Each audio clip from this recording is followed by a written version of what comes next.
Assalamu alaikum दोस्तों, my name is Saad Zubair Vora. I am from Crescent Solution. Today I am going to discuss about property taxation. Property के ऊपर क्या taxation है. अगर आप filer होते हैं तो आपको सबसे बड़ा बेनिफिट ये होता है कि आप अगर कोई प्रॉपर्टी परचेज करने जा रहे हैं तो आपको एफडीआर वैल्यू के ऊपर एक टैक्स देना पड़ता है, जो कि फाइलर है तो 3% टैक्स है, और अंडर सेक्शन 236 के तहत आपको ये 3% टैक्स देना होता है अगर आप फाइलर हैं, आपका स्टेटस जो है वो एक्टिव है.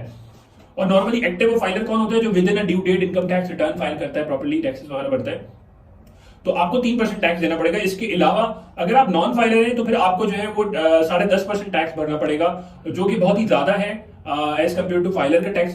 और इसी तरह जब आप प्रॉपर्टी सेल कर रहे हैं तो उस वक्त आपको अगर आप फाइलर हैं तो 3% टैक्स है, और अगर आप नॉन फाइलर हैं तो 6% टैक्स है. तो इसका मतलब ये कि आपको अगर आपका स्टेटस फाइलर होगा तो आपको टैक्स का benefit at the time of purchase और सेल दोनों में मिलेगा.